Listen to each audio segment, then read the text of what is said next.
Hey aunties, it's Will from Chicago. What is brewing today? Queen Latifah slays as Ursula. Little Summer Walker having several seats. And Facebook can suck an eggplant. So get your cups ready for MinoriTea Report.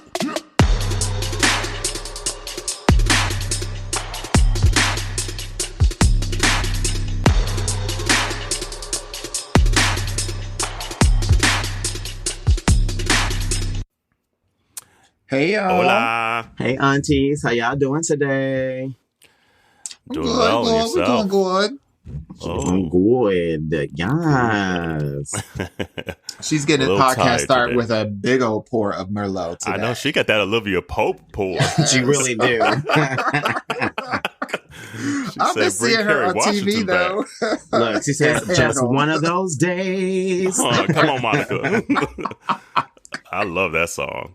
Speaking of Monica, have you seen her IG? Do you follow her on IG? I don't. Yes. The last few days, she's been posting like naked pictures. Well, she's going through a divorce right now. Yeah. Well, I don't know if it's finalized. Maybe it's finalized, so she can finally get her thirst traps I'm gonna out just there. put it all out there. I know, to let all the boys in Atlanta know that I'm single and ready to mingle. Okay, now want to get down, but not the first night. Hey. Oh man, She's so pretty, but I hate her fashion pretty. sense.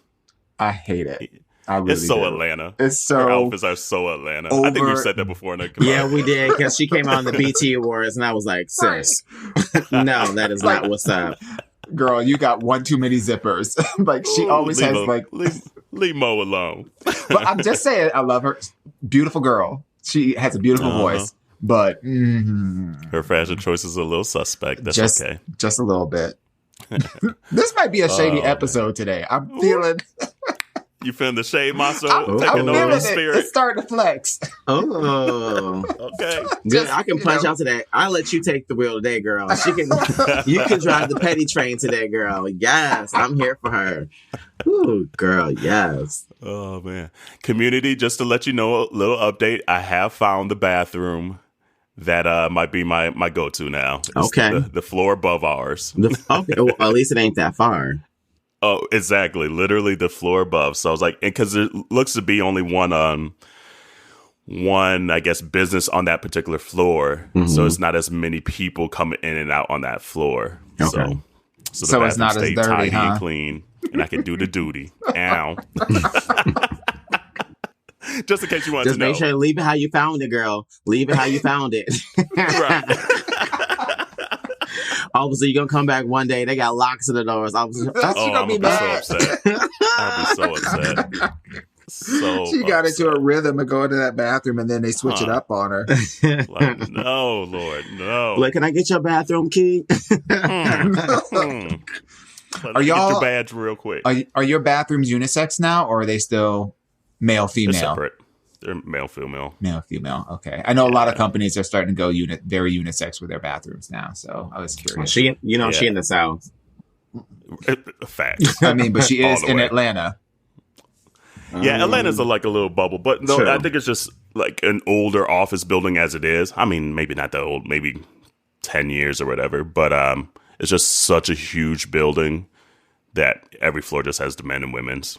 Do you think that we'll ever get to a place where it's like truly unisex bathrooms where like all the stalls are just men, women, doesn't matter what you are, and then there's just another space for urinals? No, because there's always someone that's fucking it up, and there's always going to be those skeptical people who just think, nope, if you have a penis, you're not. As long as we have a urinal, I'll be fine. Yeah. Like, I don't want to have a bathroom without a urinal. Yeah, Facts. I think more so it would be just for like, I feel like more women might be just a little bit more afraid with it than men per se, because I guess we can stand or sit. Right. So, yeah, exactly. Do you guys sit and pee ever? Sure do. It depends Corey on where. sits and pees a lot. I sure do. At home, I do. And every time if I stay and I'm at home, and Fizz be like, "Are you okay?" I'm like, sometimes I'm too lazy to sit. Sometimes she feels like a nut. Sometimes you don't. Seriously, Corey probably sits down, at least at home, sits down to pee more than he stands to pee. And I never really sat down to pee that often until I started dating him. But then now I'm like, it is kind of comfortable. Yeah. See, I only do it in the comforts of my own home. You know, this is something relaxing about, okay, clean the system, you know, flush it out.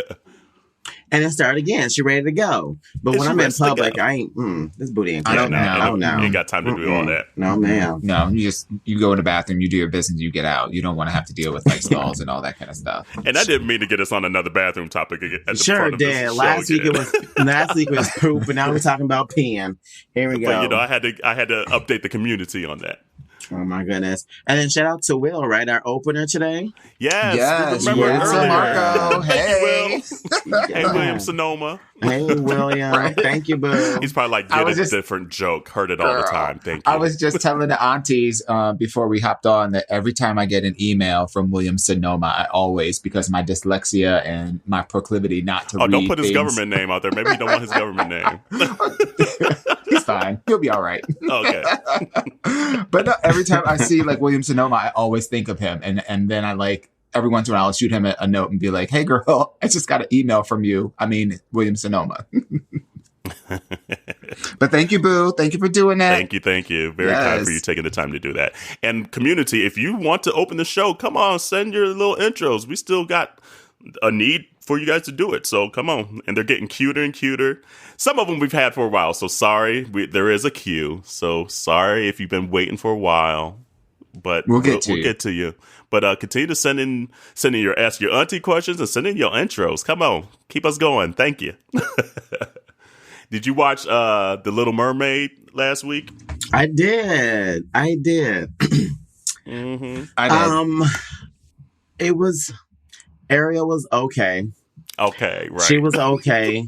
She was a little flat on, I forget was it Part of That World? Right. She was flat. I was like, oh. She was. I was like, sis, you missed the note.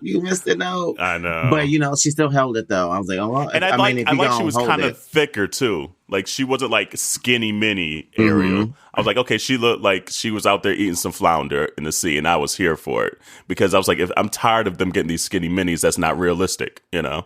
So she looked like an everyday girl, and I was here for it. And but how do you pronounce her name, though? Like, it's Laui? Something. I'm glad that she was a POC. I can't remember. I don't know how to pronounce her first name, because it's like got an apostrophe in it. But why Shaggy looked like he was in Thriller? He did look like he was in Thriller, girl. I was like, come on, Thriller. Look, I got like 18 bones to pick with that whole production. Okay, spill it, because let me take a sip. Because I thought you were loving it, like the way you texted. I was like, ooh. Well, first of all, before you get your 18, I just want to say, Queen Latifah was the shit. She was the shit. She was the highlight of the show. Shit. Like, and I'm glad it was. I'm glad it was right in the middle, because towards the middle, before she came out, I was starting to get a little like, oh, okay, I can stop watching it. You know, like, this is cute. Yep. Okay, move along.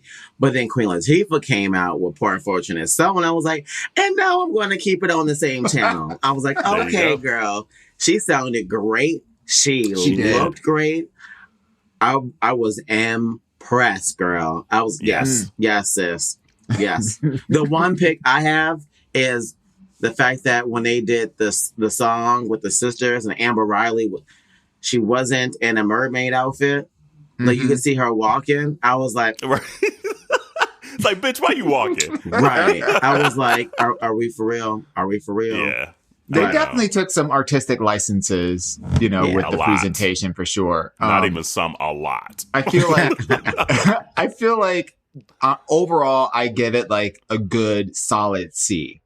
The production was really good. I could imagine, like, if I were 6 years old, like a lot of the kids that were in the audience, how spectacular that would have been with all of like the jellyfish and the really big jellyfish in there, and how they made it very interactive. But some of the performances were really flat, and I couldn't tell. This is my first time watching one of these like live plays, and I believe it sounded like all the audio was pre-recorded and they were lip syncing to it. And I could understand that because there's just a lot of like activity going on, like a lot of dancing and all that kind of fun stuff. But I mean, people on Broadway do it every day. Yeah. No tea, no shade, no heat. No tea, no shade, no heat. So, you know, like if they're lip syncing, they're lip syncing. But what was interesting though was there was some singing, like Jarrell had mentioned, like in aerials that was a little flat, little lackluster. And for it to have been recorded, like that was an opportunity missed. And then it was just some weird casting choices I found, like Shaggy as Sebastian. So, well, that one makes sense because they were probably trying to get someone with like a Caribbean twang. Exactly. But he came out. But it came out. Looking like Michael Jackson in Thriller, like a leather jacket, leather pants. He had no he looked like somebody whatsoever. off at the barbecue. He looked like somebody off at the barbecue. He just strolled up in there like, "Hey, and he I'm forgot here, some yo." of his words. And under the now, sea. what I did like about his outfit, though, because I sent y'all a video. Yes, yes, Shaggy. Yes, he was that giving DPL. us balls action. That DPL was there. That DPL was there. Yes, and Mr. Lover. Every once in a while, when he would get close to the screen, you would see the screens pan up to above the waist. But when he would go back, you could see a lot of stuff going on. So that was. Or even when he turned to the side. When he turned to the side too, it was like, oh, you saw all of it. Yep. Mm-hmm. Poke your eye out. Hey. I did felt like it was just an odd casting choice because one, you could tell by his outfit that he was the only one out of everybody that just, if he was involved in the creation of that outfit, you can tell that he was just like, I'm not dressing up like no damn crab. And so the best that they could get him in was a red leather jacket and red leather pants. But this is a fantasy for kids. I mean, I know there's a lot of adults that are watching it because, you know, we're a big old, you know, like into this stuff. But they really should have picked somebody that would be in it, that could be into the fantasy of it. And he should have had claws. He should have had a tail. He should have made it about the character and less concerned about him as a personality, because he was the only one that was like that. You saw how Flounder looked, so you know Shaggy was going to look bad. I mean, can we talk about it? I mean, Flounder I think he was a good choice just because, like, the live production to get people to actually watch. And so just to bring people to it, I think he was good in that sense. I honestly can't think of another celebrity male, guess, like, big reggae person that just, like, the name could just pull somebody. First of all we needed was Queen Latifah. Like, I needed was Queen Latifah, and that was it. Well, yes, now looking at Shaggy it, was an afterthought. But if you look after the fact, but if you think about, if you were to hear the lineup before you watched it, if Queen Latifah was the only person in it, you wouldn't feel as like, drawn. You'd be like, want to do it. I don't know all these other people. This is too much of a risk. They messing it up. So I think that's why they went with, you know, some of the people, like, for instance, like even John Stamos. So, like, I think that was another reason why he was in it. Again, just another person that pulls viewers to watch for them specifically. Yeah, I guess, but that was my other bone to pick with it, because of John Stamos could still get it though. Yeah, I mean he can get it, but that doesn't mean that he should be in that performance. First of all, his singing was rank. Okay. His singing was rank. It was terrible. He was flat and off key a lot, and his performance, like his whole acting, was so like over exaggerated and not in a positive kind of way.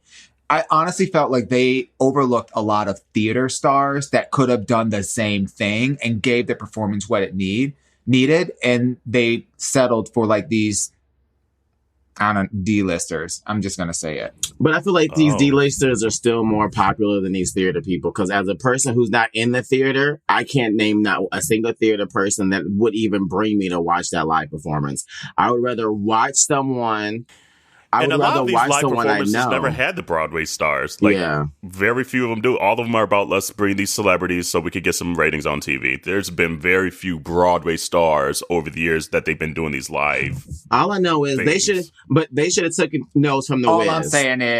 All I'm saying is John Stamos and Shaggy were terrible in this performance, and that was a poor casting choice. It doesn't have to be a Broadway star or whatever. I don't think that they needed anyone other than Queen Latifah, because literally they could have just showed the two pieces of Queen Latifah, the performances that she did, and that could have been it. Because okay, but would show, you have wanted to watch it if Queen Latifah was the only person they talked about being in it? No. I would have. See, I would have. The thing that was disappointing though was half of the show was a cartoon. Yeah, I mean, so true. I would have watched the cartoon rather than that live one. Exactly. That's what I'm saying. But that's my point. I think again, it just boiled down to more about just trying to get people to watch. But I agree. I mean, I definitely agree with you that there were definitely more talented people out there that could have done those roles more justice. Absolutely. There's no disagreeing on that. But I think this was more of a ratings thing than an actual, like, let's try to make something like great and grand. Because you're right. There are tons of people who are in Broadway that have the vocals, the acting, and all the rest of that stuff that understand production and all that, to make that look a lot better than what it did, you know? I mean, or in TV, they could have used like Dion Cole from Blackish to play Sebastian. They could have used, like, there are so many other people. Nobody gonna watch no damn Little Mermaid, but nobody's watching Dion for Cole. You tripping? First of all, who's watching for Shaggy and who's watching for John Stamos? Nobody. But they ain't gonna watch for no damn Dion Cole. First of all, anyone that you say Shaggy or Stamos, look, as soon as you say Shaggy, bust up, Mr. Gun, bust up. Hey, you can't help it. But like, it wasn't me. You know, like you say the name Shaggy and like 3 songs pop in your head. And what you gonna say about Dion Cole? Ain't none of them, ain't none of those songs appropriate for little kids. Because that's who this audience is for. But that's besides the point. It's not the point. The point is about getting people's attention. No, it's about getting attention. It's a television show. Exactly. So it's about ratings. It's about drawing people in. Facts. All the way. I mean, and we know how these shows go because we've had conversations where there have been other shows on TV that were better, that didn't get awards, etc. It's about ratings at the end of the day, which sucks. It's not about who's the best, because Pose would have got nominated for more categories. More people would have won, Emmys on that. Yes, I'm still better. Hashtag never let it go. Like, if it was really about the talent, I think a lot of things would be different right now. But I think life has never been only solely about the talent in any regard in life. So. I wish it was. But so because if that's the case, then Amber Riley would have been the Little Mermaid. She the best singer up there. Let's be all the way real. Facts. She would have been Ursula. Let's be all the way real. Who? But it's not exactly. Huh? Who? Amber Riley. No, who? Are you Amber Riley? Amber Riley. I don't know who that is. You just said her name. Yes, I said her name. Move on to the next subject. Amber Riley was the one. I didn't say Amber Riley. Amber Riley was the one that sang. That was walking around. When they were doing I didn't say her name. Jarrell said her name. I said her name. Because I don't know who that is. But you know who Dion Cole is. See? See, here's the thing. Dwan ain't casting nothing. Dwan, you are banned from casting. I was just giving another example of somebody that could have done justice to that particular role. That's all. Yeah. My point with Shaggy is not that he doesn't have notoriety at all. My point with him is that I think that his ego got in the way of putting himself into the character. That's why he looked the way that he looked, and it takes you out of the fantasy. And considering the fact that the costume department, yes, the costume department put him in a Thriller jacket. He was mad about that. I'm telling you, like if he would have had just claws, actual claws, and the leather everything, it would have been fine. But I know, in my heart of hearts, I know for a fact that he just had like an attitude about like the way that he were going to dress, like he was going to be clown. But dude, you are in the fucking Little Mermaid. This is about kids. You're supposed to like dive into the fantasy, give yourself over, get out of your own ego and pour yourself into that character. I'm really upset about this kid. Because now I want to go on Twitter. I want to see some interviews with him. I want to see what he felt like. Because I agree. Because if this is correct about him, I completely understand where Dewan's coming from. But because that is all hypothetical and we don't know that's for sure, I'm like, I'm still okay with it for now. Yeah. I'm still okay with it. All I know until we know the truth. Until we know the truth, then I'm gonna be like, here or there. But you know what? Everybody wished they were cast in though. It looks like Beyonce was filming a new video the last week in London. Yes. Everybody was trying to get cast in that. I guarantee you. Hold on. Apparently not white girls. Not everybody though. Let's talk about the white girls that were upset about not being casted or being able to be casted in a Beyonce song called Brown Skin Girls. You know what? When I heard that, I was like, oh, not today, Jesus. I ain't got it in me. But then I looked at it a different way. I was like, you know what? Let me look at it from another angle. I too would be upset if I couldn't get cast in the Beyonce video. So I was like, you know what? You absolutely right. I'd be upset too that I am not casting a Beyonce video. I'm not falling for these crocodile tears. You know what I would have did? I would have hired them as the caterers. Catering would have been white. You know, there would have been at least 1 or 2 cameramen or women that would have been white. There you go. Diversity in the project. Look, they can go cry to Taylor Swift. Ooh. As far as I'm concerned. Ooh. Because this is Beyonce who's pouring herself into all of her blackness. And that's the ride that's the train that she's been riding for a long time. So the fact that she was, especially with the subject matter of this being about brown skinned girls, the fact that you think that you should be able to be in this video is ludicrous. And the sad thing is, like, we would never need to have a video or song like this if white folks put value in us from the get-go. Right. Especially our black women. This song would never have to be created. However, since you devalued us for centuries, we have to also pick ourselves up and say, you know what, we're just as beautiful, if not more so. In my book, I think more so. But anyway, and melanin is beautiful, and I want my young sisters and daughters and cousins and aunties, you know, they'll be like, no, stand proud in your color. Stand proud in whatever shade you are of melanin. And if you have a problem with her making a video for it, that shows we ain't fucking with you. Let's be clear that so for those that saw the like advertisement that Beyonce posted or her team posted, because, you know, Beyonce is like so far removed from like, the logistics. It's not right. She's not she's given the inspiration or whatever. She's working with the creators, but she's not doing the casting. But in the casting notice, it did not explicitly say no white girls allowed. Right. It said, if you are brown, if you are beautiful, if you're old, if you're anywhere from 3 months old to 99 years old, apply. If you can dance, if you're available for these dates, It did not exclude white people, or white girls, but the inference is, if you white, you don't need to apply, because this is all about brown skin girls. Everything ain't for everybody, and people need to remember that. Like, some things ain't meant for you. Some things are only for other people, and that's just how it is. Okay. And as soon as you try to be like, oh no, all the toys in the sandbox is mine, you ain't making space for other people. And it's important that we continue to make sure that, yes, you can have diversity, but you can also have moments of education within your own culture as well. And it's not up to us to be like, oh, well, let's invite everybody in, but not celebrate amongst ourselves. No. Sorry, not here for it. Get out your feelings. I'm sure Taylor Swift has a video that's cooked up that you could go, you know, shake your little non-tail having self in. You will be fine and you will be all right. You will not be missing out on any other opportunities in life. Petty Chardonnay is here tonight, y'all. I got a question for y'all. This made me think about Beyonce. Well, first of all, I'm always thinking about Beyonce. But Facts. Who do you think Beyonce's favorite artist is right now? Look, I was thinking about, like, you know, artists that are out there, you know, like, especially when their songs are the hot songs. I'm pretty sure they're not listening to themselves. Who are the other people they're listening to? You know, Beyonce like her some like ratchetness.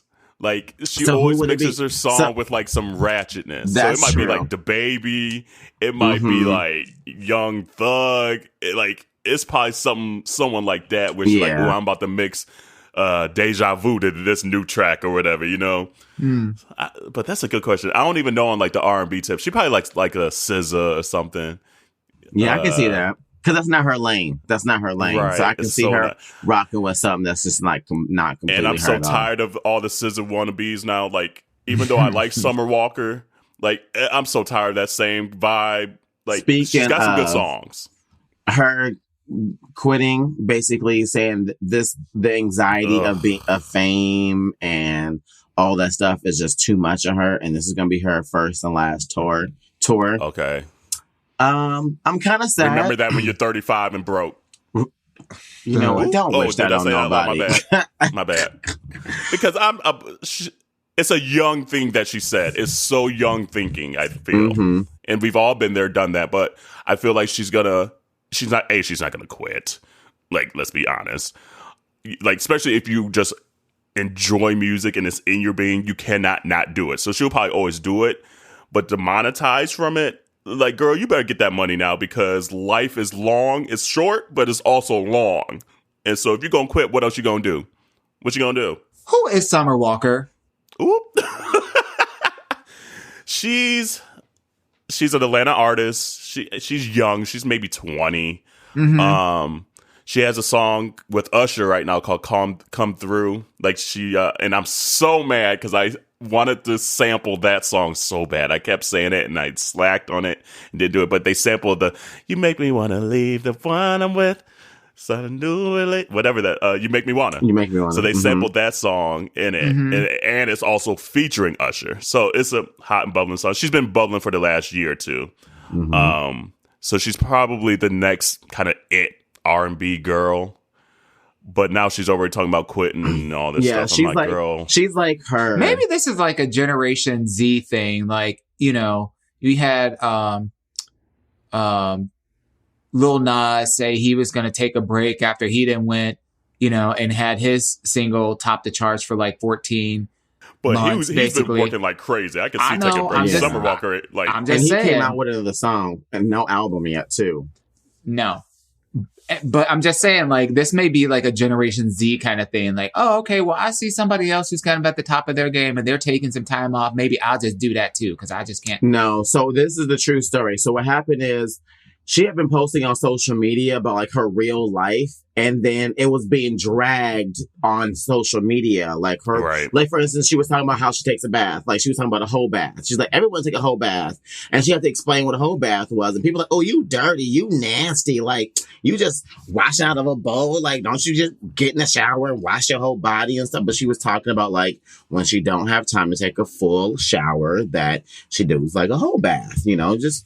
And the same, And who got to go hasn't? watch everybody's done that. Right. But here's the thing. Again, social media, when you are in the spotlight like that, I mean, you got millions and millions of people coming at you. The stuff is hard, you know? And so that's why I especially feel at bad that age. because it was the social media aspect of it that was really you're right. deterring from her. It wasn't the work ethic. It wasn't, you know, singing or creating music. It was the fact that the joy that she was getting from singing was being overshadowed by all the negative stuff on social media. And she was like, well, at this point, it's more negative than positive. Why should I do this? Which anybody that feels that way should think that way and should be reconsidering their life. Because if you got more negative in your life than positive, mental health says, take a break, regather yourself, and then go on from there. No matter what. I also feel like that she is. needs to make boundaries then. Like, yes. I feel like right now she doesn't know what the boundaries are. And it's hard to, like you said, like once you blow up like that and millions of people are coming at you and commenting and things like that, everyone's going to be taken aback. Mm-hmm. But if that's the case, if you find that that's negative for you now, take away the negative. Keep singing, keep touring, keep making money. Don't let people steal your joy and your gift. That's the big thing, because a lot of people will try to steal your joy and your gift. But I get what she was saying, because she was even saying, like, people are trying to put her into this box, trying to market her in a way that's not herself. And so I get that aspect of it. It was like, no, like, I got popular being myself and singing the way I wanted to sing and looking the way I wanted to look. Mm-hmm. And now you want me to be something completely else just because I'm popping now? And I think that's a lot of the social media aspect that she was kind of That happens a upset lot with artists. Like, there's a lot of artists that they blow up. I mean, think about how many one-hit wonders we all can name and know of that they were themselves, but they refused to go the mainstream way and to give in to all the antics that it need, that and the hoops that they have to jump through to stay on the record label and, you know, get the spotlight, etc. And that stuff can be exhausting. Like, it is. I mean, it's very easy to be like, oh, you're famous. Like, millions of people know you. Suck it up. But mental health don't give a fuck about who you are. Period. Like, it don't. And everyone thinks being famous and having money makes everything easy. No, it don't. What does Biggie say about more money? More money, more problems. You know what I'm saying? So, like, I take my hat off to people who realize when they're struggling, because that is the hardest thing to do, is to admit when you're struggling. And to publicly do it, that's a whole nother ballgame. More people just end up drowning. And the next thing you know, what happened to them? You don't know. I guess what I don't understand is, because, like, I'm not knocking, like, her struggle, like her mental struggle, you know, the emotional struggle that comes along with this. But, like, let's not pretend like we don't all know what the game is when you get in the game. Facts. Like, at the end of the day, I'm just like, and maybe this is like the age of me business. Talking. Like, it's the music business. But, like, I mean, come on. Like, if you get popping, if you get popping and, you know that you're sensitive to what people think and feel, there are so many people out there that you can hire and bring on your team that can run your social media so that you don't have to see none of that bullshit. And you can direct the messages that you want out there and not have to deal with all the backlash that comes back with it. But, like, so many of these kids want to be the owner of, like, their own brand so much that they get lost in, like, this idea and get so caught up in what other people think about them. And that's just bullshit to me. I mean, I'm not knocking her. I'm not knocking her emotional stability, but I'm saying, like, the thing that she needs to think about, in my opinion, is, are you willing to take everything that comes along with the game that you're going in? Go in with eyes wide open. That's all I'm saying. But here's the thing, though. Like, if you're going into the game being yourself, not having to jump through any of these hoops, okay? And then all of a sudden you're being forced to do all that, and that's where the trouble's coming from. If you start just being yourself, it's not your fault that you continue to be yourself and then all of a sudden it doesn't work. Like, it shouldn't have worked to begin with. The issue is when you start to blow up, then you don't have you don't have the automatic privacy that you will like. And I just think about, like, other artists, like, for instance, Demi Lovato, who has been in and out of rehab, you know, like, or other people who are famous that have been in and out of rehab. The most common thing you hear is how lonely and how hard it is to love yourself. But here's what I think, honestly, it's not a person thing. It's an industry thing. And we got to stop blaming people. We have to, no, it is wrong. It's wrong to put people in a situation where they have to feel like they have to sell their souls or lose or change who they are to make something that they love work for them. It shouldn't, like you say, it shouldn't be this or that. It should be this and that. Right. But here's the thing. I think also you need to be smart enough to know that A, it's a business, and that you need to surround yourself with people to make sure to protect your energy and your image and everything. Because a lot of times I think people kind of get into it and think it's one thing. And you hear time and time again that it's not. And I think people go in thinking, oh, I could just be myself and be carefree and doesn't matter. And nope, you need to button your shit up even more. And a lot of times, if you haven't dealt with yourself before getting into fame and those kind of situations, it's just going to exacerbate that image and self-worth that you have of yourself. So if you're not ready mentally and physically and putting yourself and lining your ducks in a row to be successful, you got to have some part of that is an onus on yourself. And even better, and that's why she talked about quitting. Even better, right, that's to the point. That's why, because she's not there. It makes sense. It's not a. It's but not my a hope like. Is that she puts her ducks in a row, because she is talented. Her songs are nice. Absolutely. It's just almost another SZA, though. That's my only, I guess, bias on it. It really is. You know, it's just like there's so many SZAs now. But I've never heard of her. But it's just like, okay, if that's what you're feeling and you're popping, spend the coin, spend the time, get off of social media. Stop wasting time on fucking social media then, and get your ducks in a row. Like, take some onus. Like, own your shit then. If you're feeling that, take time away from what is making you down.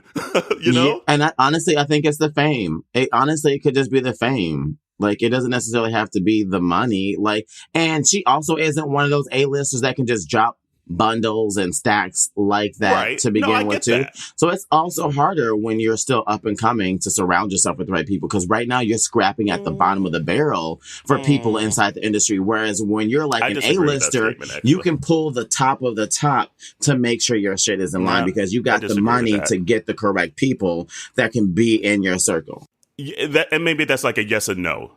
The other side of that is, no matter how much money you have, that doesn't mean that you're skilled at identifying the people that have your best interest at heart. True. That too. True. So, you know, like, I think that there's, listen, I don't know who this girl is. So, you know. He's like, I don't know why we spending this much time on this girl, because I don't know. I'd rather talk about Shaggy. I'd rather talk about Shaggy. He said, I don't know her. I don't know Amber Riley. I don't know Summer Walker. I don't know these bitches. But anyway.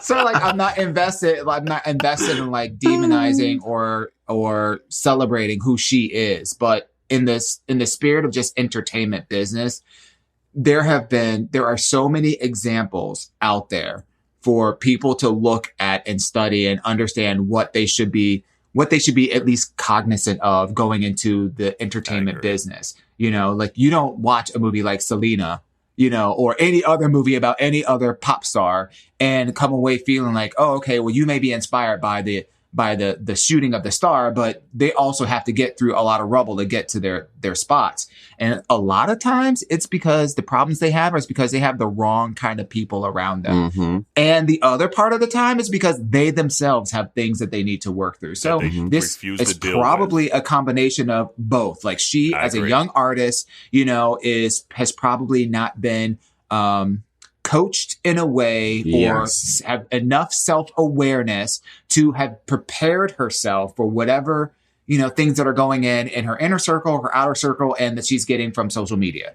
And then here's the thing, just as many bad situations, there's that many good situations as well. There's people you could look up to and be like, damn, they started off young and they kept their head, they kept this, da-da-da-da-da. They're successful still. How are they keeping their privacy, but they're still being this huge celebrity, whatever they want out of it. Look towards that. Study that. Instead of like saying, oh, I started off so young, and just because it's young, I won't everyone's journey, like someone posted on the IG, everyone's journey ain't the same journy. Everyone's journey at the same time. Everyone's not equipped. Here's the thing, but everyone's not equipped to do that and learn. Yeah, you can absolutely do that. I can look at LeBron James and be like, oh, I'm gonna do exactly what he did and still not even come close. Not exactly what he did, but you can learn is my point. Right, but just because you can have the knowledge doesn't mean you're capable of physically being able to process that. That's just genetics. That's just DNA. That's just DNA and genetics. There are certain things that we are not capable of doing because that's just how we are made in our bloods. That's scientific proven. And I guess we're just. Is it in the dictionary? Yes, in Webster's. and I hear you and understand you, and I hear you and receive that, but I don't receive it for myself. I don't completely agree. I mean, but think about it. I mean, if that was the case, I mean, think about like anyone with any type of addiction. If it was just so easy as to look at someone else's, however, like, at the end of the day, I think there are still examples out there that you could learn from, and there are some that you'd be like, oh, I don't want to learn from. That's all I'm saying. I definitely agree that there are the ones you don't want to learn from. I'm just saying that you could do the learning, you can watch, you can be like, yes, I want that, but still just not be able to obtain, because that's just not how you're made. I'm not saying that the knowledge isn't there. It may not be for you, but you're right. Maybe the other person can see that example, and that example helps them get to where they're trying to go. That's all I'm saying. Well, she's quitting, so her career lasted shorter than this conversation. Quitting. So yeah, I know how we spent this much time on Summer Walker.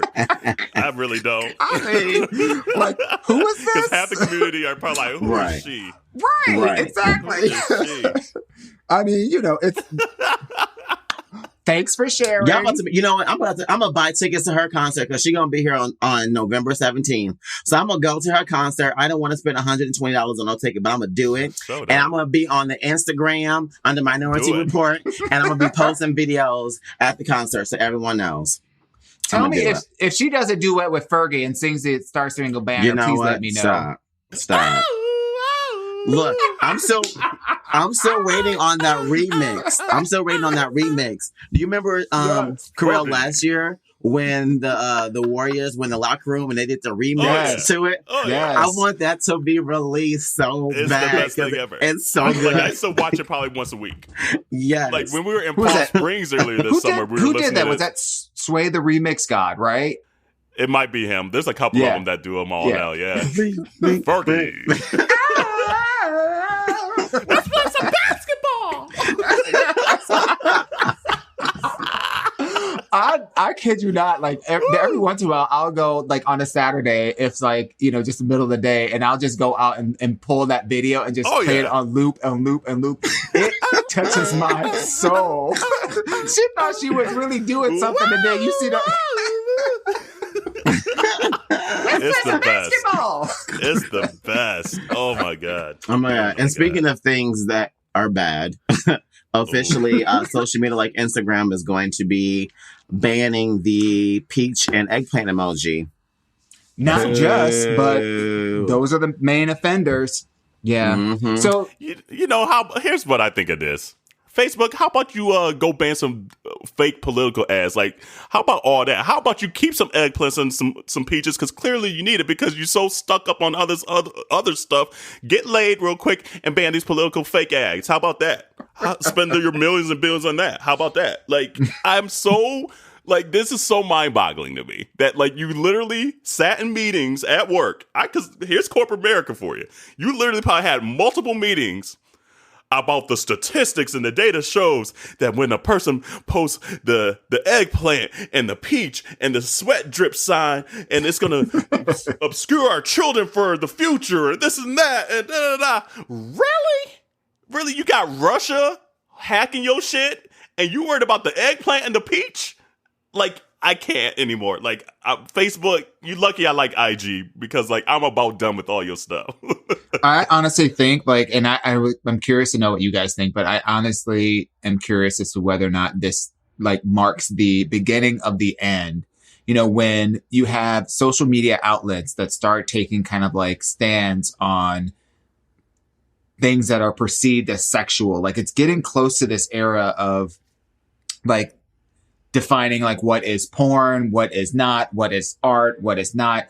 And if at the end of the day, I get it that they're like their own, you know, they're like a private company and you opt in, so you have to play by their rules. But, you know, eventually people will bounce. Like, you see what happened to Tumblr. Exactly. Mm-hmm. But Tumblr was a little different because that was like all porn. At least, like, I mean, it wasn't all have porn. To be as sexual on like Facebook and IG. There's like more. The base of people utilizing Facebook and IG is broader than what Tumblr was. But I agree that, like, it's like, what is that? And apparently line? they're also banning accounts that have OnlyFans links to them too. Like, they're trying to really get rid of that whole kind of Tumblr vibe like Tumblr did.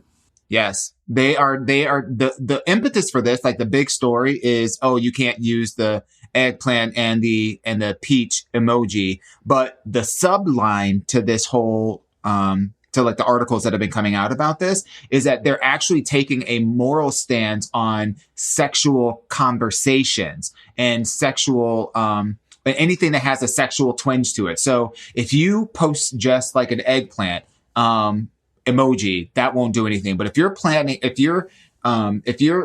an eggplant emoji plus a string of words that they have identified as, and you know, like you said, somebody had to sit in a meeting and kind of come up with this. So they pulled algorithms on all this stuff, whatever. But it's all about the sexual nature. So what they're also doing is anybody that has sexually suggestive photos, if you have like, you know, your nipples are, if you're a woman and you have like your nipples kind of like your areolas poking through basically the fabric of a top and whatnot, and that's the only thing you've got on or whatever, your account's going to get banned. If you have, you know, like visual penis line, VPL, and your photographs, your account gets banned. Not just the photo, the account gets banned. I'm gonna start it right here. Instead of the eggplant, let's start using the cactus. It has two little arms, so it looks like a big old dangle with two balls. Here we go, community. We're gonna outsmart freaking Facebook and IG. Corral gonna be the first one. Gonna be the first one bad. I feel bad for all those those influencers that are online that, their day to day, like how they make their living is by going to the gym, working out, and posting provocative stuff, Mm-hmm. And it's just going to be something that hurts a lot of people that, that's how they keep in contact with people, or that's how their followers, the people that are into them, it's gonna hurt entertained. My feelings too. It's gonna hurt their monetization. Look, you and Josh gonna be sad. Y'all gonna be like, we ain't got nobody to text. Who we gonna post about? Me, Josh. I ain't about to put our whole group out there. My bad. But at least me and Josh. I think we've said it on the podcast before. Yes. Me and Josh be sending little pictures back and forth. Like, girl, you see this? Ooh, you see this account? Ooh, girl, yes, Jesus. Mm-hmm. I mean, it's a bummer. It really is a bummer for people like them. That's how they make their livelihood. And which we're I don't grown-ups. mind. Like, I think it's unfair. Like, it's not like I'm like out there, and I don't think there's a lot of people that they'll see that stuff or whatever. But it's not like it's corrupting society. And I just think that instead of using the option to just allow there to be an adult filter on the platform, so that if you want to see that kind of content and you don't have children, so you're not worried about your children on your account having access to that, you just put an adult filter on there. So that way you can filter out the stuff that you don't want to see. And if that's actually smart. Right. So, and if your account is an account that specifically, like, I think of all the sex workers that are out there, and, how you know about all them sex workers? I mean, you see them. You see them. Where you see them at? I don't see them on Facebook. I'm playing with you, girl. On Instagram, they exist. Mm-hmm. But is this for both of them though? I thought this was going to be for both because it's owned by the same company. Yeah, right, yeah. Facebook that's really messed up. And but here's the kicker though. The other kicker is these algorithms are set to look and show you the things that you are searching for, that you are looking for. So if you ain't looking for that stuff, you ain't gonna see it on your timeline if you're not following those people, if you're not looking for it. So if you offended, how about you clean it up? What you doing that is putting this offensive view in front of you? But what's interesting is, like, I remember I sent you guys a text a while ago because I was searching for on Instagram hashtag Black Gay Love, and that hashtag Black Gay Love was blocked. So when you click on it and you try to search for things that are hashtagged with that have that hashtag in it, nothing comes up, and it says that this hashtag has been blocked. And so, like, I don't know what the circumstances were that blocked that specific, but it was because someone posted something inappropriate. I've seen it happen to a lot of hashtags. But again, you penalize the whole, not to use a pun, but you penalize that whole. Come on, Dewan. Penalize that whole, girl. A hole is just a hole. Say it with me now. But like, you penalize a whole. Look, I can't even get it out. Penalize. Come on, penalize that whole, girl. You're see, this is gonna be me saying interrelational. Add that one to the list. But, like, you punish like a hashtag that has so much positivity attached to it, or that should have so much positivity attached to it, because of a morality clause that you at Facebook have dictated. And now, like, if I want to see Black gay people in love, I can't find that as part of the filters at all. Yeah, that one didn't upset me as much, just because, like, I've seen it happen to other hashtags. Huh? It's still blocked. No, I get that. Like, but I'm just saying, I don't think they purposely chose Black love to be like, oh, we're going to get rid of this hashtag, you know? But what I'm saying is that it's not just that one hashtag. It's the fact that they've used this sexuality clause that limits your experience on the entire platform altogether. I understand and that's unfortunate. Yeah, I understand it. I mean, the sucky thing is like we're grown up. So it's like you could look up what you want to look up. And it sucks to have companies regulate that to this extent, especially when it comes to freaking emojis now. And honestly, people are always find loopholes through the system. So you're spending so much time on this when there's actual real problems that we have literally factually checked in Congress and FBI and everything are telling you, oh, over here you have a huge ass problem of people dictating ads and the algorithm to pinpoint people to spread like wide left false values, information, wide right values, and hacking the system. Yet you worried about an eggplant and a peach? Like that's the part that upsets me more than anything. I'm like, that's okay, the real yes. tea.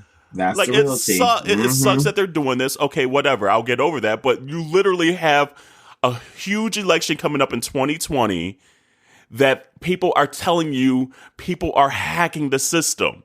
They are literally hacking your system, your platform, your social media, and you're over here spending millions on getting rid of eggplants. But the truth is, Facebook is behind politicians, and it is endorsed, specifically like people like Trump. You've already seen them in pictures together. They've already had their meetings, and that's why they allow so much fake stuff to be posted and so much hateful stuff to be posted on social media. But, you know, it's funny because when it comes to like politics and false information, you know, they want to let it all hang out. But when it's the truth, such as like a video of someone being killed or being pulled over or being harassed, or really letting something hang out. Right. They want to block that and say this is offensive, etc. Exactly. But the stuff that you're poisoning, the lies you're poisoning people with, that's not offensive at all. I'm gonna start calling them Shamedia. That's my nickname for them. That's y'all Shamedia. Because what does that mean? Petty, liars, fake, like all that. Okay, now go ahead. That's all. That's what they are. Yeah, it's a bait and switch. They're taking our attention away from like the real issues of what's coming up right now. Question for you guys. If it came down to it, could you be done with it? Can you be done? I could leave it in a heartbeat. I could probably be done with Facebook before IG. Let me think. I'll probably be able to be done with IG before Facebook just because Facebook has so much of my last like 15 years of my life out there that I'd be like, damn, I'm losing a lot of just memories. So if there's an easy way to kind of download all my pictures and things like that, maybe. It'd be hard. Like literally, like they make it and program it for it to be addicting to folks and feel like you're missing out on things, you know? That FOMO. You could be done, you said? I could easily be done with it. First of all, I hate every day when Facebook like memories of this day because I see some fucking 19-year-old, 20-year-old status with me being dramatic, posting some some song lyric, you know, just like just putting all my business out there. Like, no, and then also I don't want to see myself being 50 pounds lighter too. Like, that's the struggle is too real now too. So that is, and I got pictures with like exes and people I also don't fuck with no more that have done shady stuff. Like, she going down bad memory lane, right? But every day Facebook reminds you. So that 15-year-old stuff, I don't need to see that stuff from the last 15 years. I am a butterfly now. Okay, she made it. They don't call you Auntie Hennessy for nothing. For nothing. He said, he said she left 19 and being dramatic. Right. Then damn, I don't know what 31 is. She got crushed hearts, broken glass, pine needles, and bare feet. Right. You guys know what I'm talking about. Like, you know, you get a breakup and then you got like, you know, the Not Gonna Cry by Mary J. Blige lyrics on the Facebook status, or like, oh, the Jarrell is going through it right now, you know. And you're hoping somebody comment, but you don't really want to tell all your business, but you kind of do want to tell your business. Oh, it was not cute. Them statuses were dramatic. And the thing is too, like back then, like now I understood why I never felt real connections as well, because I was putting too much of my business out there that people felt like they knew me and they had power over me. And so that's why they acted in certain kind of ways. But so from that's why these 31-year-old statuses are a lot different, because I know everything, like I said, everything ain't for everybody. Everybody don't need to know your business, you know? And so for there, I post the truth of the things that I like people to know on certain type of struggles, and leave it at that. And I'll post the happy stuff. And it's the law of attraction. I think I've said that before too. It's just like a lot of times if you put your negative stuff out there, you're just going to get some more negative stuff out there.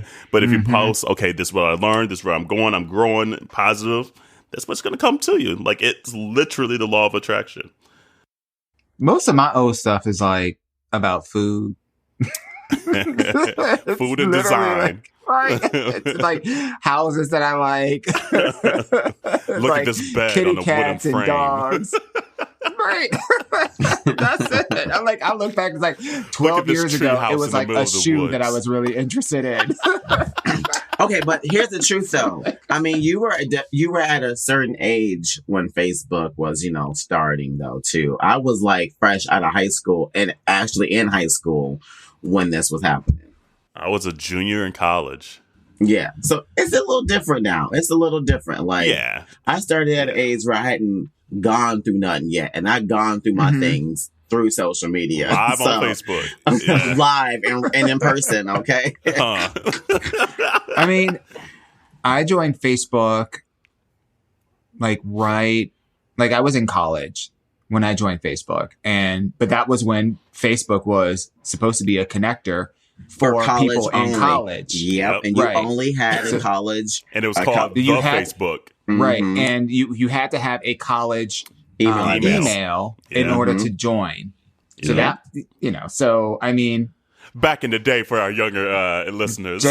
I'm just, you know, don't count the old girl's experience now. Because she was in college learning things and doing things too. Oh, okay. I know you were.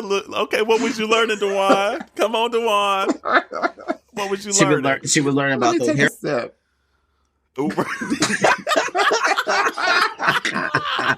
He said, needless that I know, I was describing a man. T-Boz was the love of my life. Oh my God, that's one of my favorite quotes out of this whole podcast journey so far. And Dewan was describing a man. That shit was so funny to me. Oh my God. I hadn't thought about that until we were talking about it a couple of weeks ago. And I was like thinking about my life back then. And like, I wasn't out yet. I was on the verge of coming out. And this was like probably 1998. And I was like on the verge of coming out. Oh my gosh. I wanted to be straight so bad, but I also wanted to be gay so bad. She was conflicted, real conflicted. I just pulled up my phone just now. This is an awesome awesome headline because it just came out an hour ago. Howard University, HU, you know? Yes, beat Harvard. Defeats Harvard in the great debate again. Mm-hmm. So, you know, the debate clubs and colleges and everything.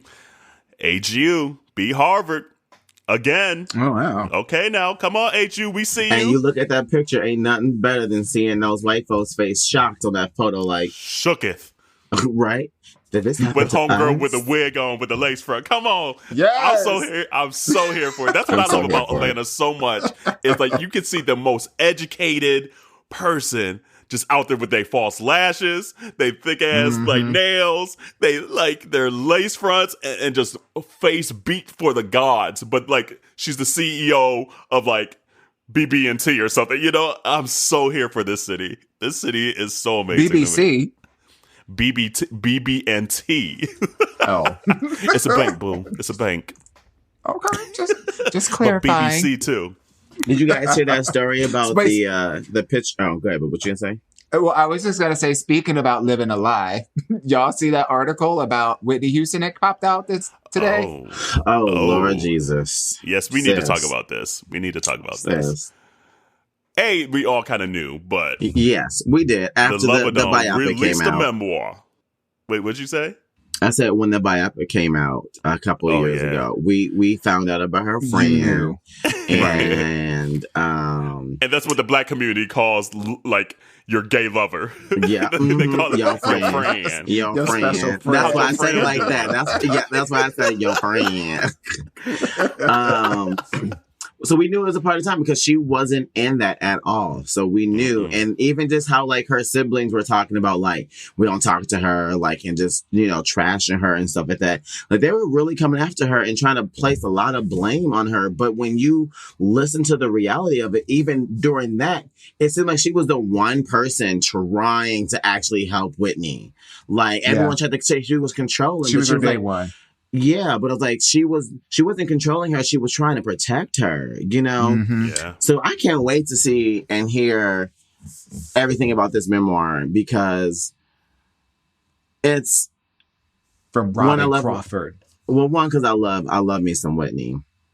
But two, I think it's always good for the other person, the other party, to always get their story out. And we were talking about this before. We were talking about this right before we hopped on the cast today about is it ethical? Like, is it right? Right. Is it right to like spill the tea on after that person somebody dies? after the person dies? What do you think, Kuro? I'm torn on it, especially something this sensitive. Like, sexuality and your identity and coming out is such a vulnerable thing. And even if she felt like she couldn't come out in her lifetime, is it right for someone else after the point to be like, here's all the tea, here's the true tea, and this is what we did, and this and that? And I get torn on that. And it's like, I get that she loved her, and if you were such a protector, I think I would have taken that to my grave. Like, it's not for the world to really hold on to. Like, that's something special that me and that significant other had. So that's where I get torn. But another part of it is like, okay, yes, she spent her life in the public eye and this and that, and so I get that people want to know and this and that. So I don't know exactly I don't know exactly what Robyn wants out of this, what's fulfilling her, like what needs she needed out of it, and if she's really getting it, or if she just needed a monetary thing because, you know, life gets tough. I get it. You got to pay them bills, and this is the way to do so. I don't know. Am I going to read it? Probably. I definitely am torn when I saw it. Delicious. Like, I was torn. I think what about personally, you, like, for me personally, like, the fact that they dragged her into this through the biopic, like, gives her the right to say something because they drug her into the spotlight and this story afterwards. Weren't nobody thinking about it until they did this biopic. And I agree with Carell, like, had they not done this and had no one ever said anything, I would have taken it to my grave too. But now, what you're not going to do is bring me up and then, and sit and just allow me to sit there like Boo Boo the Fool. And they get no coins from it. I'm not doing that. And so at this point, it's not necessarily about Whitney. It's probably more so about her and just, you know, her getting this off her chest, because that is a monumental secret to keep. So when you're already keeping someone else's secret that's that heavy, and then people are already dragging you down on top of it, like, at some point you need to clear your conscience and your mind. Otherwise, that's just going to eat you from the inside out. And at that point, I'm going to choose myself over the dead. I'm going to choose myself over the dead, or I'm going to be right there next to him. Come on, clam chowder. You said eat you from the inside out. All these innuendos are killing me. So, yeah. I honestly just feel saddened for Whitney that she, assuming that this is true, that she could not, for whatever reason, live her truth, you know? And now you have someone who has loved her entire life. This is a friend that she's had, regardless of whether they had a sexual relationship or not. This is a friend that she's had for decades. I mean, we're talking 40 years of them being friends until, you know, Whitney passed. And, it saddens me that if this was her truth, she just didn't feel like she could be honest with, you know, either herself and or the public about it. Not that she owed it to anybody except for herself. And also especially in the 80s, though, like, you got to take it back to that time span too. Like, especially when she was the early 80s, especially when she was starting to pop off, like Whitney was the biggest thing on earth. You know, it was her and Michael, Janet, and Madonna. Like, it didn't get bigger. And so I'm sure, especially back then, she was like, oh, God, my career's about to pop off, this and that. I'm sure she had so many burdens even on top of that. And it is sad. It is sad. Right? But just like even in the movie, like they were talking about how she was making up jobs to put for people in her family to be on the payroll. You know, like I could understand like the fear of not coming out because it was a different time then too. Yeah, you know, and so it's not as accepting as it was. And then with the AIDS epidemic that was happening too, coming out at that magnitude was just something you just didn't do. I mean, we've seen, you know, the like lead singer from from what's that group? The movie Bohemian Rhapsody. What's that group?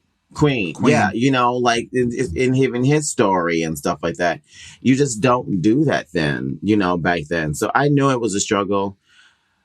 I think it sucks that she's not alive to tell her side of the story or to tell her truth.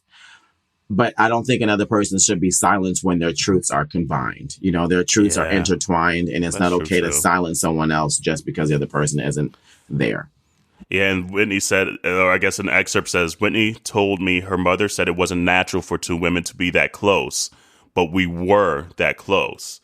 And it's just sad. Like, she missed out on a life of happiness together. You know, they missed out on a life of happiness. Whitney would have been Crawford is married with two kids now. I do want to put that out there. That like, she's not like woe is me. She was able to move on and find another lover and happiness, etc., and a family. So Robyn's life is good, at least seemingly from the outside. So that's a happy ending, at least on that regard. Could you imagine if your like partner's ex was Whitney Houston? Can you? Damn. I'll be like, did she sing in the shower?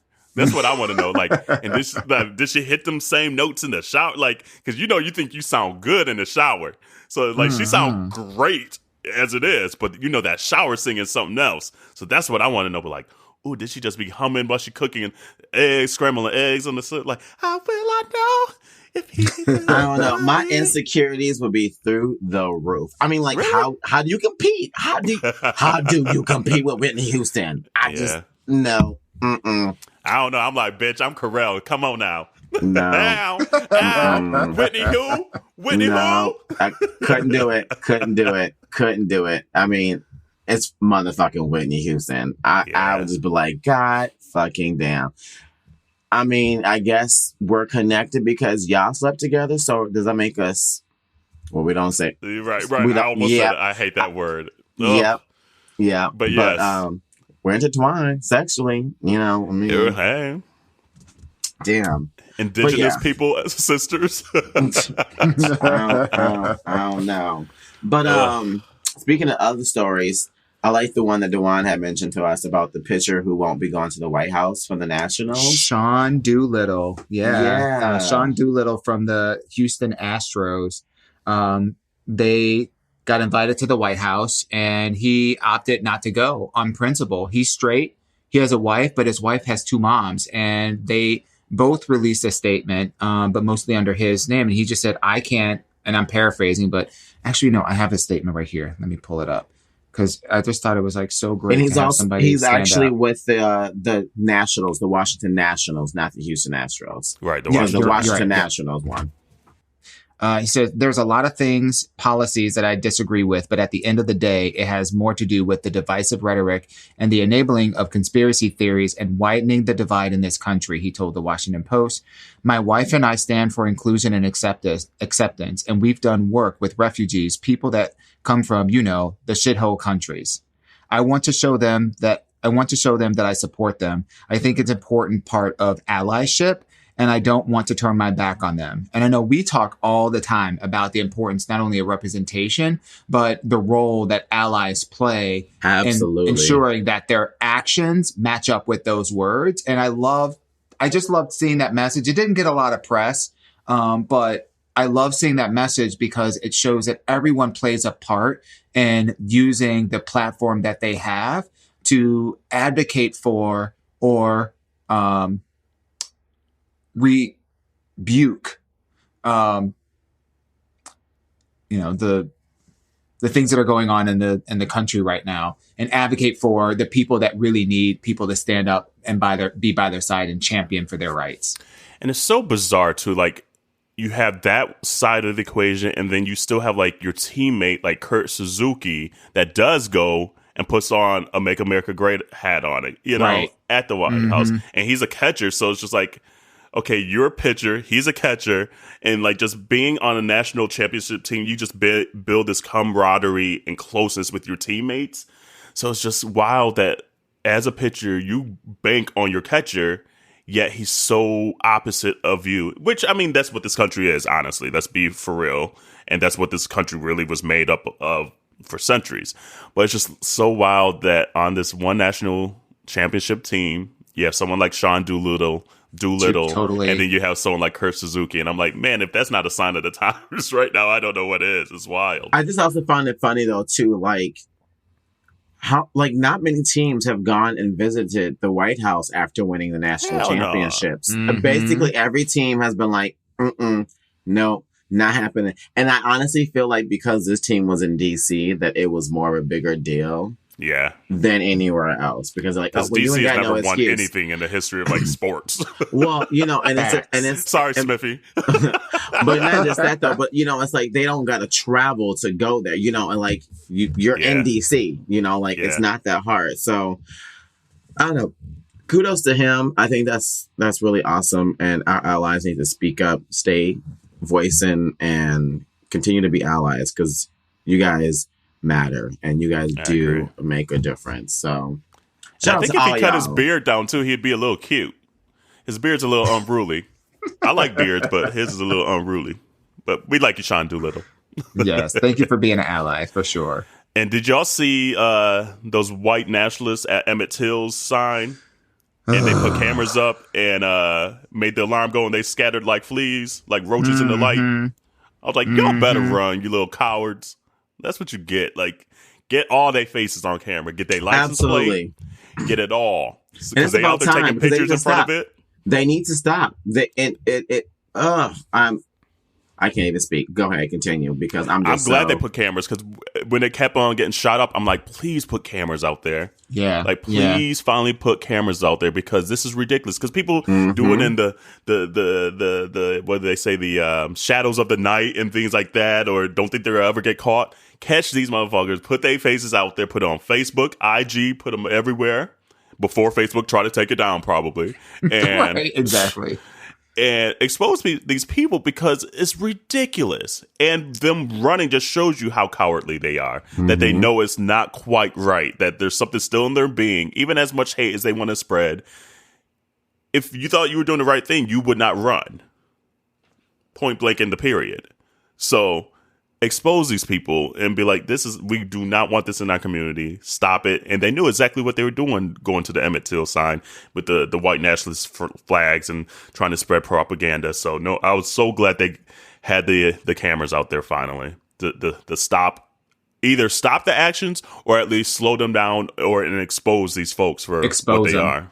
Yep, expose them. I mean, at this point, that has become the biggest weapon against these people that have been not only emboldened, but have been acting out on, these kind of racial discriminatory actions. And the only way that you can get kind of justice is if you can actually record this shit and put it out there. So exactly. I say keep going for it. And post it on Facebook. Hopefully they don't flag it as political shit. Put a couple extra eggplants and peaches if you if you want to. Oh Lord! But yeah, and then election day was yesterday. Well, last week for everyone that's listening. And we had some good things happen. That is true. Yes. Some good things. Kentucky won the governorship. Only by like 5,000 votes. So that, once again, I preach it so much. Get out there and vote, because 5,000 votes in a state of I don't know how many million, that's nothing. That's like chump change. that shows you your vote does matter. So please get out there. And I put it on IG the other day how here in Atlanta, literally at 6 p.m. I was on number 177.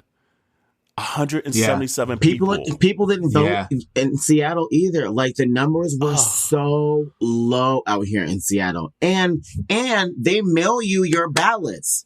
So and the postage is paid for. They do it 3 weeks in advance, so you can literally just boop, boop, boop, drop it in the mail and be done and mail it back. You ain't got to go to a polling place, and people still ain't doing it. That's like so the whole concept of my vote doesn't count. It's stupid.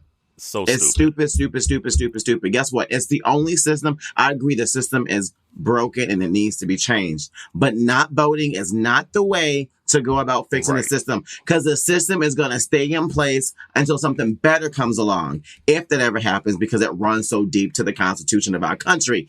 But until then, keep fucking voting. Period. Facts. Yes. Agree, 100%. And I don't want to hear anybody else complaining about what's going on in local, state, or federal government, because the first question I'm going to ask is, did you vote? Huh. Yeah. Not just for the president. Right. Because the biggest area where you can affect change with your vote is locally. It's locally. And that's what made me so upset. I was like, these are the local elections. I get it that it's not as much publicity about it. It's not this glitz and glamour of it. But so much could be changed at the local level of who you're voting into these positions, especially in a place like Georgia and Atlanta, where they're already purging people out of everywhere. The registration process. And they found that even with people, they say, oh, if you haven't voted in 3 years, that's when we're purging you, which should be fucking illegal because it's your right to vote. But what they're finding too is you need to double check, because people who even just voted last November were included in a lot of these purgings here in Georgia. So that's why I keep preaching it every week, to check your registration, because they're literally purging you out of the system. And shout out to Stacey Abrams, who is there in Georgia doing the fight to reverse this. Yes. It's ridiculous, you guys. Upsetting. I mean, it pisses me off so bad, because it's just going to hurt people of poor communities first. And especially if, like, say you're living in an apartment building or something, because what they do is they'll purge you. They'll send you a little thing in the mail and say, if you don't live at that location anymore and you don't ever see it, you're purged. They throw you out of the system. And so that affects poor communities more, because they're more likely to live at different addresses than people that have more money. It's just a fact of the statistics of it. But it just even do the math. But even do the math of just that of certain areas in our country purging and, taking away people's rights to vote. And then you add people who are just deliberately not voting. It's literally the exact same thing of the last voting election. People did not turn up. There were so many people that did not vote, and that's how we got Trump. Mm-hmm. And now you got people who don't want to vote, and then you add the people who are not able to vote. They're literally priming us to get the same results as last time. Wake up, people. Wake up. Seriously. Like, do your job, and don't be afraid to post or retweet something that we post, that we talk about, about voting or whatever. If you don't have the right words to say, or you don't want to start, just repost what we post in the wording that we say, and then send them our way. I'll debate them all damn day. We sure will. Sure will. Come with the facts. And what did Barack say? Don't boo. Vote. Right, that's the best. Yep. That's the best quote of the century. Yep, absolutely. He said, "Don't boo, vote, bitch." That's what he really wanted to say. He wanted to throw that bitch at the end, but he couldn't. Bitch. And before I forget, I meant to say this at the beginning of the show. It is going to be Trans Awareness Week here, November 13th through the 19th, right before National Trans Remembrance Day on the 20th of November. Yeah. So we'll probably put stuff up, not even probably, we will put stuff up on these days, but I wanted to get that out there as this episode would be out a couple of days before the recognition of that week. But we support our trans brothers and sisters out there. We see you within our community. We stand with you. They're still killing a lot of our trans sisters out there, especially the POC community. I think I saw another one the other day. So it's just like we need to support our trans brothers and sisters. We see you, we see you, we see you. And speaking of kind of things going on, I just wanted to bring this up. I know we've been posting a lot over the last week about Rodney Reed. And if you haven't heard about Rodney Reed, he's a death row inmate in Texas, and he's facing execution in 2 weeks, unless he can persuade the governor to intervene and get him out of this situation. He was actually found guilty in 1996 of rape and murder of a 19-year-old woman, Stacy Stites.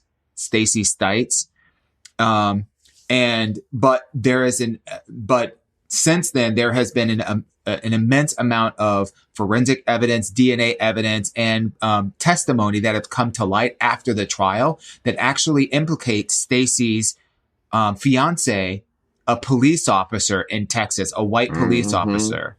So this man is now, and if you look anything, because at first, we have to vet everything, right? You have to make sure that this isn't some kind of like scam and like, we're just putting this person out here, but it's really not legit. But like, he's been completely vetted, and you'll see that there is a backing of a lot of influential people that are in the media and that are celebrities that are really standing behind this. And right now, what you can do to help is go to Free Rodney Reed. That's FREERODNEYREED.com, and sign the petition, because we need to show an amount of support for this guy so that he's not executed and we lose another not young anymore, but another black man to a crime that he did not commit. Yeah, he's supposed to be executed on November 20th, so a little over a week from now. So continue to get the word out there, like Dewan was saying, because they have petitions going out there for the governor to at least slow down this process and stop so they could do a double check of his case. I'm hoping and praying that they do stop it, because this is wild. And how are we still, and I guess I never thought about this to now, but like, how are we still executing people today? Like, how are we still killing people? That seems a little barbaric to me. I don't know. But, we just came out of a summer of When They See Us. And people are like, I can't believe that this has happened. But there are so many other cases. This is another case that's just like this. We have a person that was at the wrong place at the wrong time and getting blamed for something that he had nothing to do with. And really just having sex with a white girl. That's what happened. Mm-hmm. Especially at that point in time, and he's going to be executed for this about something that he had nothing to do with. So, I just implore everyone that's out there just listening, if you haven't heard about it, if you haven't, or even if you have, to get the word out, to go out to their website, sign the petition and share it with your peoples, so that, we can do as best as we can to ensure that this guy has a fair shake at one, getting his freedom, and two, not having him added to another long list of black men that are dying unnecessarily. And you know what I saw too, on a little lighter note? Outkast and the Neptunes have been nominated to join the Songwriters Hall of Fame for 2020. Oh, really? Yeah, Outkast and the Neptunes. Amazing. Yes. Right. Woo. I hope Outkast performs. I hope Andre's like, okay, you know what? I guess I'll come back for at least this. Big Boy was just out here actually last month. He was on tour. Oh yeah, he still be out here everywhere. Mm-hmm. He just be like, did I tell y'all about the time I saw Andre 3000 down here in Atlanta? Just like at the department store. Mm-hmm. Just a random Sunday at the department store. Yes. And the Neptunes, I mean, like the Neptunes are probably most influential music for me. Them and Timbaland were like the two, like, just blew my mind that you can make songs sound that way sonically, can make bridges sound that way. Like, it's to my core. There's just something about Pharrell and Chad, especially when Pharrell and Chad are together. Like, a lot of music now is just Pharrell, but there's something special when Pharrell and Chad are together that doesn't get me. Bathroom. All the girls standing in the line. I don't know why. Like, the dumbest song. And it's called Everybody song. Knows. Like, Everybody NOSE. Knows. It's talking about doing cocaine in the bathroom. Yes. Oh, man. But they're just brilliant. So that's cool to see them, especially a year after Missy gets in there. See two more, I guess 4 more guys, honestly, get recognition for that. So I'm excited to see all that, and hopefully they get in because they're nominated. So that's awesome. Hell yeah. Hey, I do want to take the moment to just call out. Listen, so I want to say thank you to all of the folks out there in our community for sending in your Halloween pictures. Yes. You guys really turned it out. Some really cute guys, some really cute girls, some really cute babies. Yeah. Just some really great outfits. So thank you for everyone. And I have to say, our winner of the Halloween contest is Jarella DeVille. Hey! Yes, Jarrell Owens. Yes, girl. She got the most votes. I think she had her own like social media campaign. She showed it. Having all her friends and family kind of call in votes for her. But she turned it out. So you have won some MinoriTea merch. And we'll be reaching out to you shortly to kind of get give you some more details around what that looks like. So congratulations for that win. You turned it out, girl. So proud of you. Yeah. It's funny. Like for Halloween, I was like, I didn't. Just between finding a new job, getting married, all that stuff, like my mind wasn't on Halloween this year, and I love dressing up for Halloween. But that morning, I was like, you know what? Let me pull something out the archives real quick, Mm-hmm. And I dressed up as Rick James again, which I've done a few times over the years, just because I was like, okay, it'll ease. She's the a very kinky girl. Give it to me, baby. The kind you don't bring down to mother. And I just thought it would like ease the transition into a new job, lighten the office spirit and all that stuff. I ended up winning the office little Halloween thing. I was like, okay, got me $50 to Amazon. I was like, come on, archives. Yes. Oh, good old Halloween. Oh man, it's over. But now it's on the Turkey Day. Turkey Day and these Black Friday sales. I done already put on 10 pounds. I don't care. I'm putting on clothes that are like just they have lots of volume. It's not struggling. About me. Right, exactly. The top buttons and the bottom buttons, girl. I hear you. Mm-hmm. I can't wait for Turkey Day. Yeah. Do you guys shop for Black Friday? Do you guys hit up the sales? Like not physically in the store, but no. I'll do Cyber Monday for sure. Cyber but Monday, Black Friday, same. don't do that. I'm not trying to mess with them crowds. I hate going to the mall as it is. You can still get all the same shop. deals online. Yeah, but I'm not thinking about it. I mean, look, I'll do it the week after. Yeah, I like that. I like the hassle-free of Cyber Monday and just not having to deal with people, especially working in retail and having to work Black Friday, like leaving at 4 p.m. on Thanksgiving Day because we opened up at 8 p.m. on Thanksgiving Day. Mm-hmm. I know how bad it gets, and so it ain't for me. It ain't for me, especially when all those stores are online. I have some friends that like working that day.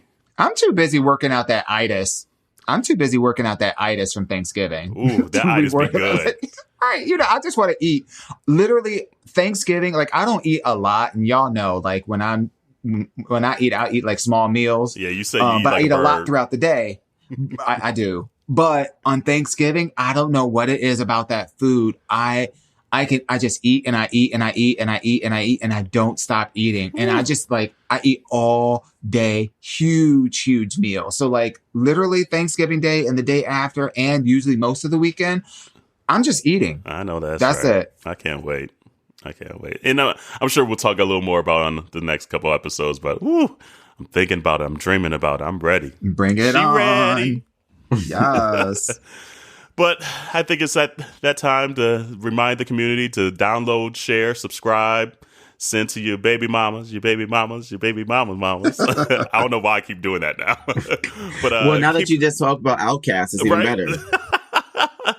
But continue to do that. We appreciate the support. We really do. Continue to holler at us on IG, Facebook for now until we get really upset with Facebook. And I guess we'll see you next week. Yes, ma'am. Yes. All right, Bye, have a good one, community. y'all.